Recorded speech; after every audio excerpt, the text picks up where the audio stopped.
Thank you. Thank you. Please. Good morning, everyone.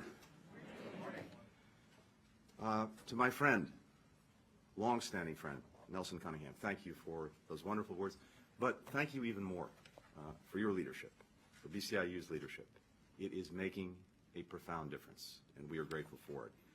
And to everyone here this morning, I see a remarkable community in this room. And community is the word, because so many people from so many different areas have come together in this fight. And it's because of that community, an enduring, powerful community, that so much extraordinary progress has been made. Dee, thank you. Thank you for sharing your story.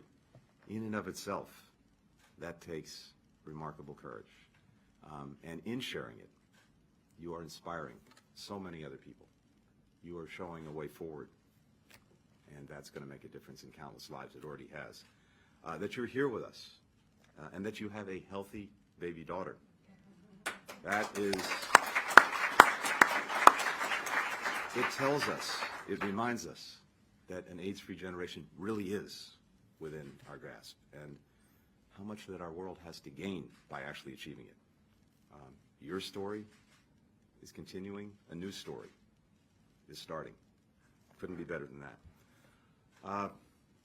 Dr. Fauci, Dr. John, Mother Barbara. You know, we throw words around and we say it's an honor to be with someone. It genuinely is an honor to be with the three of you. Those of us who are in government service in one way or another, we get to do a lot of things in our jobs. But to each, in your own ways, to have been the most extraordinary leaders in quite literally saving lives over so many years, I don't think it gets any better than that. You have made, continue to make, the most profound difference in the lives of so many people around the world. It is genuinely an honor to be with you today. And let me just say one last thing. I think the first rule of politics is never follow Barbara Lee onto a podium. But you have to do it sometimes. So, we are marking a celebration, but also a solemn occasion this World's AIDS Day. We're celebrating a lot, but we have to start by acknowledging that 40 million lives were lost since the beginning of this epidemic in 1981.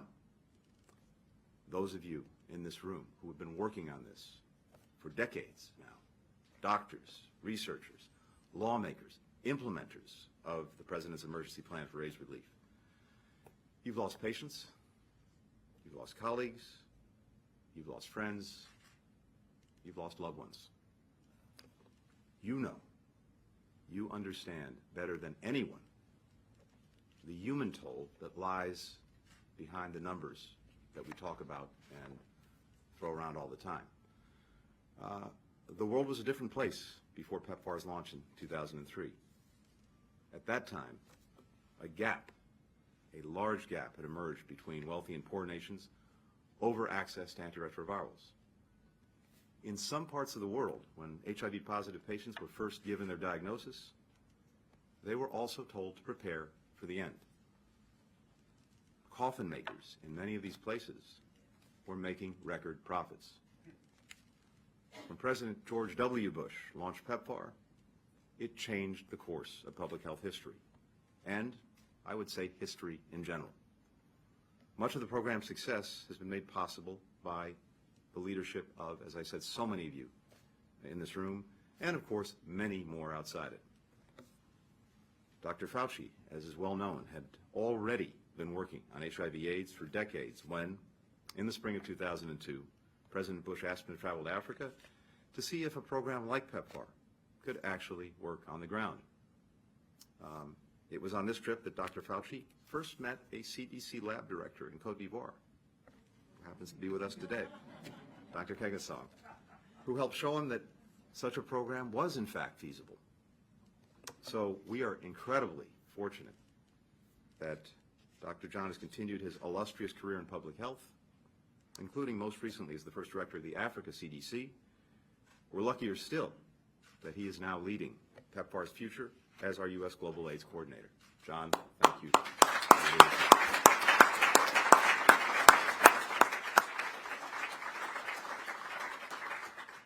So as history will record, on his return to Washington, Dr. Fauci presented his findings to President Bush, and he had in mind a strong program, $500 million. At the end of the meeting, President Bush pulled Dr. Fauci aside and asked him to raise the program's ambitions even higher and build what he called a game changer for the developing world. Months later, in the 2003 State of the Union address, President Bush announced the United States government would invest $15 billion in the global fight against HIV/AIDS over 5 years, noting, and I quote, that seldom has history offered a greater opportunity to do so much for so many. Dr. Fauci, again, the world, the country knows you now so well for everything that you've done to lead us through this epidemic of COVID, but it's so vital that people also know you for all that you've done for PEPFAR from its very outset and for a lifetime of service that you've devoted to our country and to the world. Thank you.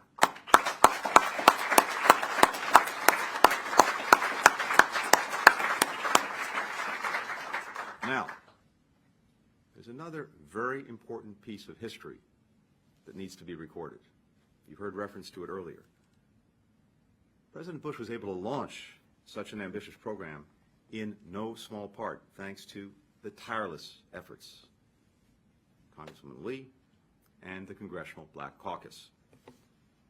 There is a letter sent to President Bush by CBC in 2002 that should be in the Smithsonian, because that document was absolutely critical in focusing the President's attention and urging him to take action. It called on the President to launch a major new U.S. initiative to fight AIDS. This leadership, that letter,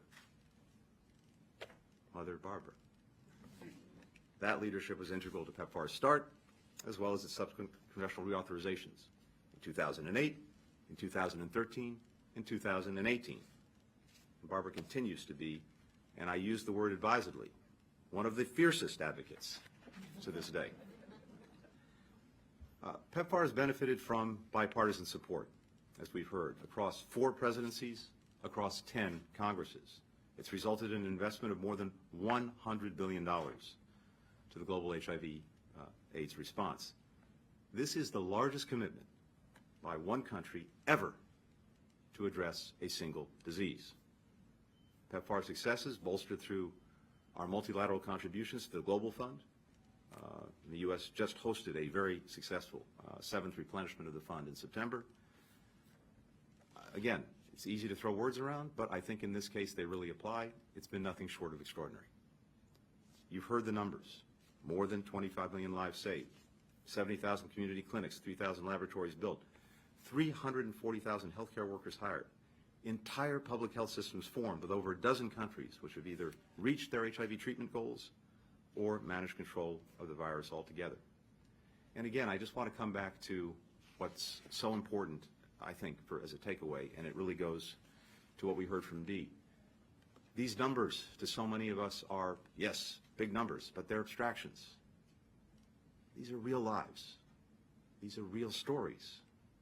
Stories, again, that would have ended, but instead continued and started new stories.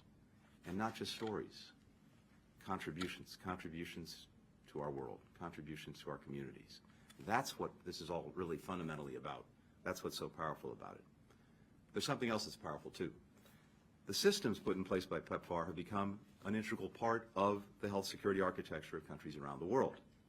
They helped us to respond to emerging outbreaks like avian flu in 2009, Ebola in 2014.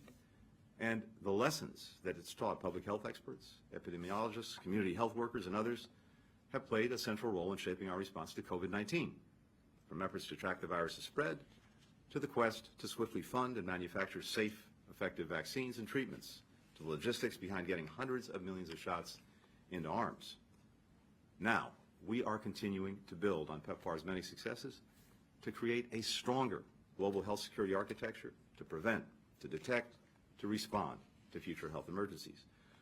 Dr. Fauci, you once said that PEPFAR shows what the goodwill of a nation can do, and you were right. PEPFAR also shows us what American diplomacy can do. Bring together governments, bring together the public and private sectors, communities, to tackle challenges that none of us can actually effectively deal with alone. And that creates and has created a healthier, safer, and ultimately more secure world. But here's the truth. Even as we celebrate the successes of PEPFAR, we cannot, we must not lose sight of the very serious work still required for us to end the global HIV health epidemic by 2030. Infection rates are again rising in many parts of the world. The UNAIDS report that was released just this week confirmed that persistent inequities continue to threaten progress for children, for young women and girls, and other at-risk populations, such as the LGBTQI+ people, people who use drugs, and sex workers. Too many countries still have fragile and insufficiently resourced public health systems, which makes it difficult to offer services beyond HIV/AIDS treatments, and that undercuts our capacity to respond to emerging threats. We now have a new 5-year PEPFAR strategy. We launched it yesterday, and the primary purpose of that strategy is to fill those gaps. Among other efforts, PEPFAR will invest in targeted programming to reduce inequities among underserved populations, like young women and girls. It will partner with more local organizations, faith-based, women, minority-led groups, which have trusted relationships with hard-to-reach communities. It will connect countries with development finance, commercial banks, so that they can build their own regional manufacturing capabilities for antiretrovirals, for diagnostic tests, for personal protective gear. Giving countries the capacity to meet their own challenges so that they're not dependent on anyone else. And indeed, not only the capacity to meet their own challenges, but to help others meet theirs. That is a powerful thing to do and vitally important. In 2006, Ada Mukukai looked out at her 2 young daughters and wondered if she would be around to help them go to university. She'd recently been diagnosed as HIV positive in Zambia. Treatments were still difficult to access. She wasn't sure if she would survive until her daughters made it to school. Today, Ida's another one who is healthy. She has 2 daughters who are now young women, one on her way to grad school, the other a lawyer who's arguing cases before the High Court of Zambia. And like the story you heard from Dee, like this story, like so many others, these are precisely the kind of achievements that PEPFAR has helped to make possible by furthering research on life-saving drugs, making those treatments available to individuals like Ida, like Dee, to people around the world.